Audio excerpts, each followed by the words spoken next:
What's so unique about waking up in the middle of the mountains is your eyes just pop open. It's like a combination of the fresh air and the light kind of seeping into your tent. The best hours to be in the mountains are super, super early, where you get this morning alpenglow. It only lasts for about half an hour. Like all of a sudden, everything is lit up in pink.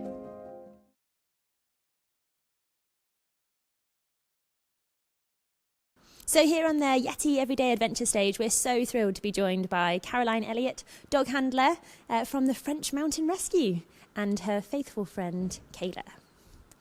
Hi, it's great to see you again, Becky. I know, so we had the real pleasure of catching up with yourself and Kayla's predecessor, Fjord, at the last Kendal Festival. And we were learning all about Fjord's involvement in kind of snow environments and avalanche rescues. So for those people that didn't manage to catch your talk last time, can you tell us a little bit about your involvement in the French Mountain Rescue? Yeah, so I work I'm a pista secourista, which is a French trained ski patroller, and I did my training up to second level in Chamonix at Lenza, and we have obviously some specializations like bombing, so I'm a qualified bomber. Wow. So just be careful of me. Such a title. So I bomb, weather forecaster as well. So I'll, twice a day I'll do the weather forecast for Météo France. And the other specialisation, which is actually my passion, is the dog handling. My previous dog, Fjord, he was an avalanche search and rescue dog. So trained to actually find people with his nose in the avalanches. Wow, incredible. And we did, as we say, we got to meet Fjord last year, but unfortunately Fjord's no longer with us, is he? Yeah, no, Fjord sadly passed away after his last avalanche training in February this year. So yeah, it was a bit of a tough one to return today, but here with some new blood. Kayla, who's been very well behaved, 7 months old. I know. I feel like we shouldn't draw too much attention to the great behaviour. No. We're going to just... But there's a small chance, isn't there, that Kayla here may be able to carry on Fjord's legacy. Yes. Yeah. So Fjord took him down a certain company in Preston. And he made a donation. Yes, he made a donation. That's what it is. And hopefully she's going to bear his babies, his puppies, in a couple of years' time. Fantastic. All 11 of them. Hopefully. To be precise. So when we did catch up with you last time, it was clear to see your passion about educating people about these environments that they take themselves into through their winter sports passions, and a particularly kind of avalanche awareness as well. So you've actually gone on to produce a book to help educate folk about this, but not so much the older generations where maybe the internet and different resources are far more accessible, but you've targeted this one particularly at children. Yeah, this is predominantly slope safety, and it's an area which is generally missed in all mountain areas unless you've got a really good ski school or you've got a very good school who will teach the basics. But through my work over the years, I noticed that a lot of the accidents which are happening, I don't know if you know, but the majority happen on the really, really easy slopes. Oh, so like kind of the greens and the blues. Yeah, the greens and the blues. That's over 50%. Wow, happen really? On them. Yeah. So these could really be prevented, and we only get a lot of people only get a week to ski each year. So instead of going out and having your minor accident, it'd be really good if you actually avoid those accidents. Oh, absolutely. And there's lots to learn. The rules, also how to prepare yourself physically, how to kind of just basics like sleeping well, eating, drinking well.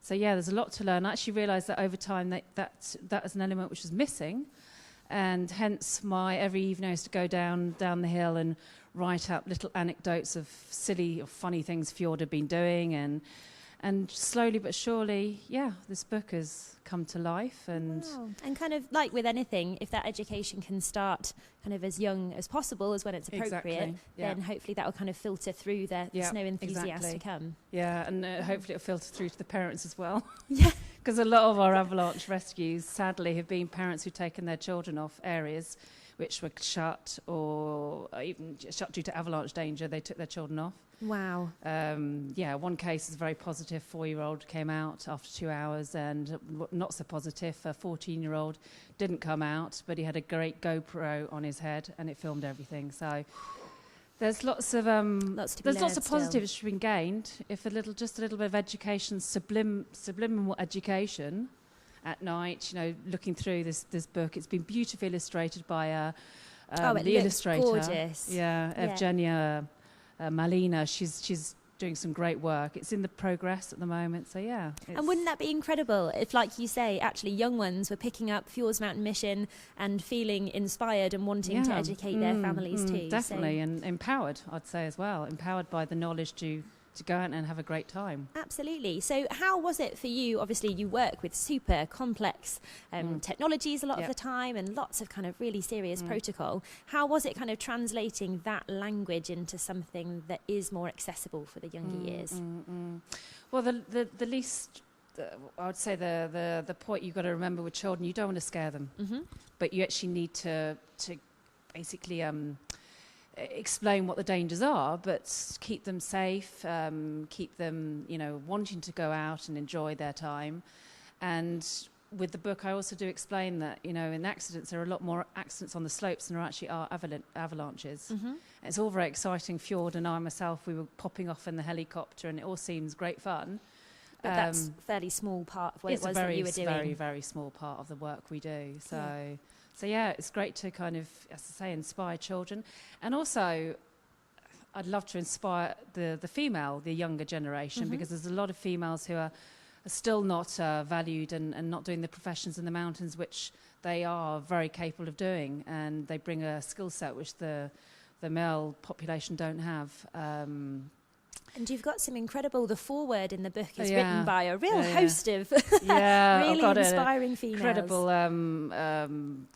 friend, I'd say, I hung out with in Sham in '94, Hilary Nelson, who skied the Lhotse Kulwa with her partner Jim, and she's written this foreword. She's like, bring it on.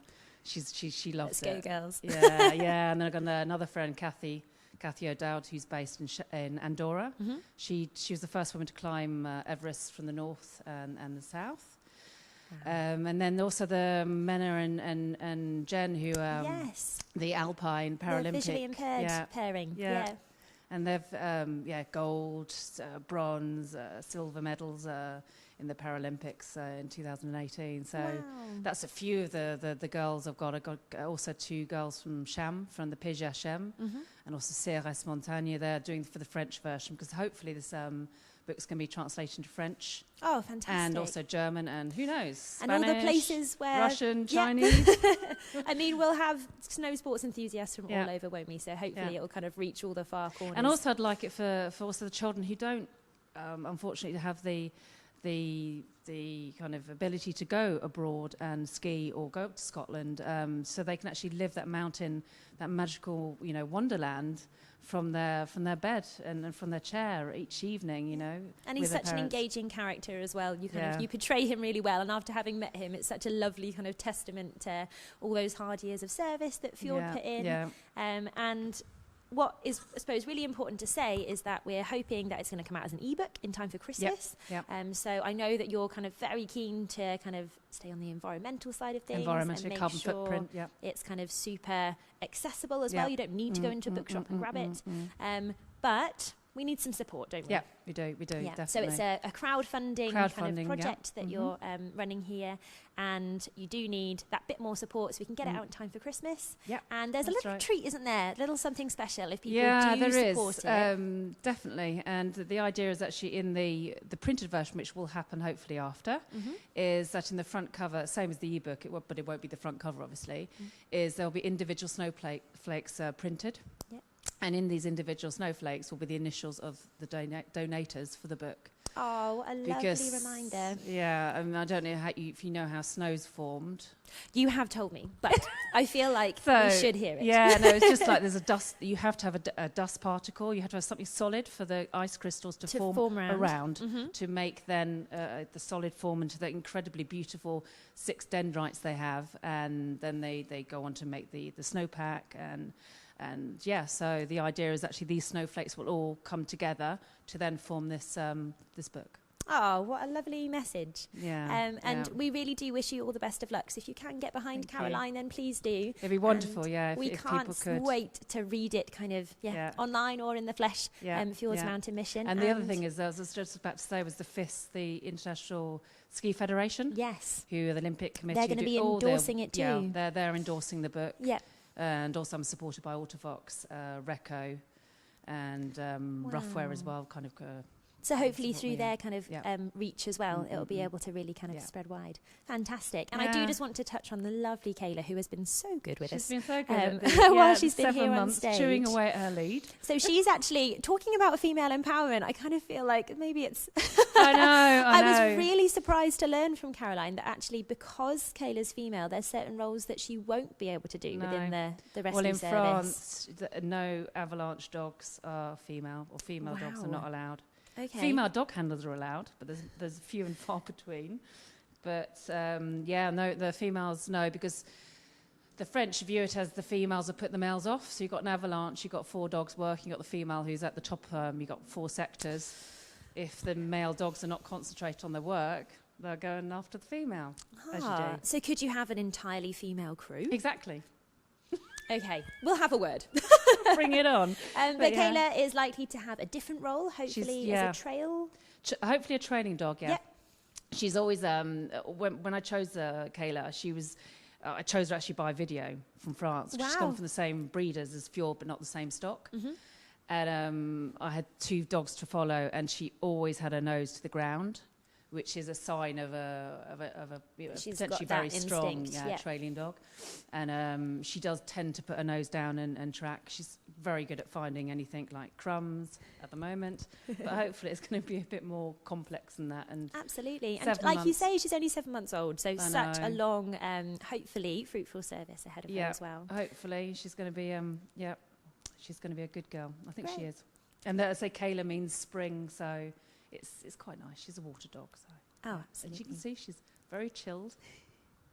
Just conserving her energy. Yeah. So if you are listening and you kind of think that you know some young kind of snow sports enthusiasts that could really benefit from reading Fjords Mountain Mission, then please do try and support Caroline in this process. And we really look forward to reading it. So thank you for coming to join us on Yeti's Everyday Adventure Stage. And we'll take some questions from the crew if they've got any. I really enjoyed your talk, Caroline, thanks. And I was wondering what inspires you personally and what adventures you like doing for yourself and, what's your idea of a great day out in the hills? Oh, that's a really good question. So I've actually started, my company's now CIC, so it's a community interest company, and actually it's not just snow-based, so I actually want to kind of help children go out into the Lake District, into the hills, and make them also safer, because it's exactly the same thing. It's just lower level and as high risk because the weather comes in a lot quicker here, and so they don't actually go and have scenarios like we had in the lakes this summer with where they had to go and collect that big St Bernard. Yes, which was just like, I don't think so. St Bernards were originally the mountain rescue dog, but they were a lot thinner and a lot more like a border collie then, all those years ago, the Col de Saint Bernard. So, the idea is actually to go out and I love nature. I'm a big nature fan, so I'll go out and do stuff with my dog. The less people, the better. But it is to inspire people to go out and keep safe. So, Fantastic. Thank you. It's been such a pleasure to have Caroline back to talk to us, and really great to meet Kayla as well. So if you are really enthused about snow sports and that's your passion, then you should definitely go and check out Snow Night, sponsored by North Face and Ellis Brigham. That's on a little bit later in the festival. And just once again from the Yeti Everyday Adventure Stage, thank you so much for coming to share your story. Yeah, and thank you very much for having me again. It's been great to see you, Becky. Take care. Thank you.